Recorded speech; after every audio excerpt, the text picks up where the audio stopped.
નમસ્કાર મિત્રો, તો આજે મિત્રો આપણે બીએમસીમાં ઉપયોગી બને તેવા મિત્રો પ્રશ્ન લઈને આવી ગયા છીએ। તો મિત્રો ખાસ જે પણ વિદ્યાર્થી મિત્રો બીએમસી, એમપીએસડબલ્યુ, એફએસડબલ્યુ અને સેનેટરી ઇન્સ્પેક્ટરની પરીક્ષા આપવાના છે તેમના માટે મિત્રો આજનો વિડીયો ખૂબ જ ઉપયોગી બનશે। તો ચાલો મિત્રો આપણે વિડીયો શરૂ કરીએ। પ્રશ્ન નંબર 68 જોઈએ। ઘન કચરાના નિકાલની વર્મી કમ્પોસ્ટિંગ પદ્ધતિમાં કોનો ઉપયોગ થાય?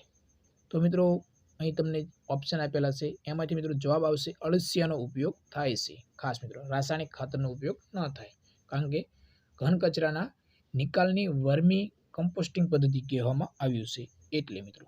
પ્રશ્ન નંબર 69 જોઈએ। ગ્લોબલ વોર્મિંગની અસરો શું છે? તો મિત્રો પૃથ્વીની સપાટીનું સરેરાશ તાપમાન વધેલ છે, યસ। ગંભીર તોફાનો મિત્રો વધ્યા છે, તો યસ। આરોગ્યનું જોખમ વધે છે, તો મિત્રો યસ, એટલે કે ઉપરોક્ત તમામ જવાબ આવશે। પ્રશ્ન નંબર 70 જોઈએ। ટૂંક સમય માટેના મિત્રો મેળાવડા માટે કયા પ્રકારના શૌચાલયનો ઉપયોગ થાય છે મિત્રો? તો જવાબ આવશે મિત્રો સીસરા ખાડાવાળા શૌચાલયનો ઉપયોગ થાય છે, એટલે કે ઓપ્શન એ તમારો જવાબ થશે। પ્રશ્ન નંબર 71 જોઈએ। મંગલ મંદિર ખોલો દયામય કાવ્ય કોણે લખેલ છે મિત્રો? તો જવાબ આવશે મિત્રો સી ઓપ્શન, નરસિંહ રાવ દિવેટિયા દ્વારા લખવામાં આવેલ છે। પ્રશ્ન નંબર 72 જોઈએ।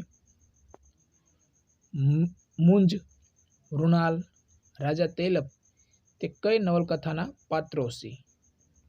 તો મિત્રો જવાબ આવશે પૃથ્વી વલ્લભ।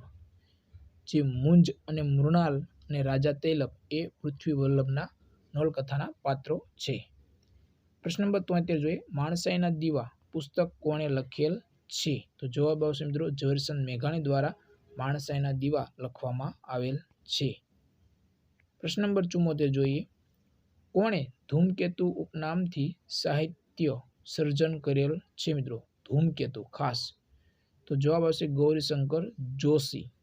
ધૂમકેતુ કોનું ઉપનામ છે? તો મિત્રો ગૌરીશંકર જોશી, ખાસ। પ્રશ્ન નંબર 75 સોનેટ કાવ્ય પ્રકાર ગુજરાતી કવિતામાં નીચેનામાંથી કયા સર્જકે પ્રથમ વખત ઉતાર્યો? મિત્રો ખાસ સોનેટ, તો સોનેટ માટે મિત્રો બક ઠાકોર। પ્રશ્ન નંબર 76 જોઈએ। ઉલ્લાસની સંધિ સોડો મિત્રો આ પ્રશ્ન રદ કરવામાં આવેલો બીએમસી દ્વારા। પ્રશ્ન નંબર 77 જોઈએ। નીચેનામાંથી કઈ જોડણી ખોટી છે? તો મિત્રો બી ઓપ્શન તમારો જવાબ આવશે। પ્રશ્ન નંબર 78 જોઈએ। સંધિ જોડો અતિ પ્લસ ઉધ્વ, તો જવાબ આવશે મિત્રો અત્યુધ્વ, એટલે કે એ ઓપ્શન તમારો રાઈટ આન્સર થશે। પ્રશ્ન નંબર 79 શું કરવું તે સૂઝે નહીં તેવી અવસ્થા માટે યોગ્ય શબ્દ સમૂહ આપો? તો મિત્રો જવાબ આવશે તમારો બી ઓપ્શન। મિત્રો ઘણા ખરા પ્રશ્નો જે એમપીએસડબલ્યુ અને એફએસડબલ્યુમાં પૂછાતા હોય છે, હેલ્થના, જનરલ નોલેજના, ગુજરાતીના, એ મિત્રો તમને ખ્યાલ આવે કે તમે જો જૂના પેપર જોયા હોય, ખાસ મિત્રો જૂના પેપર જોયા હોય તો મિત્રો તમને ખ્યાલ આવે કે કયા પ્રશ્નો રિપીટ થાય છે। મિત્રો ઘણા ખરા પ્રશ્નો રિપીટ થતા હોય છે, જે હેલ્થના પ્રશ્નો હોય છે ને એ મિત્રો ઘણા ખરા રિપીટ થતા હોય છે, એટલે કે જે આગળ પરીક્ષામાં પૂછાયેલા હોય અને વગેરે મિત્રો બીએમસી જ નહીં પરંતુ MC, RMC, VMC, SMC, JMC એ વગેરે પૂછાયેલા, એટલે કે એમના દ્વારા પરીક્ષા લેવામાં આવી હોય અને હેલ્થના એ પ્રશ્નો પૂછવામાં આવ્યા હોય એ જ મિત્રો આ પરીક્ષામાં પણ રિપીટ થતા હોય છે।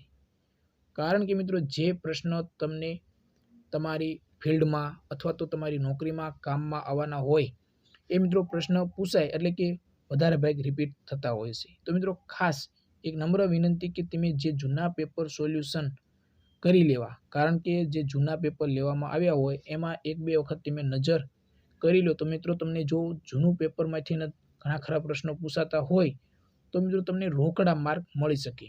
જે તમે આપણે પુસ્તક આખું પૂર્ણ કરવું હોય તો મિત્રો ટાઈમ લાગે, પરંતુ જો તમે પ્રશ્નપત્ર એકવાર સોલ્યુશન કરેલા હોય અથવા તો એના વિડીયો જોયેલા હોય તો તમને ખૂબ જ બેનિફિટ થાય। જો મિત્રો તમારે જૂના પેપરના વિડીયો જોવા હોય તો મિત્રો આપણી યુટ્યુબ ચેનલ ઉપર તમને મળી રહેશે.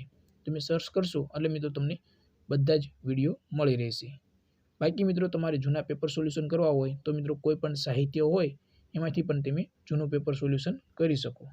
તો મિત્રો ખાસ એક નમ્ર વિનંતી કે જૂના પેપર સોલ્યુશન કરી રહ્યા જેથી તમને ફાયદો થાય મિત્રો.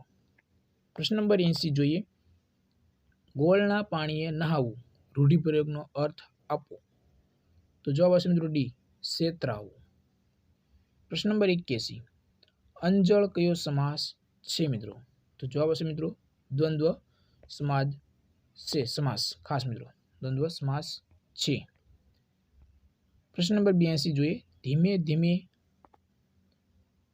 ચટ્ટાથી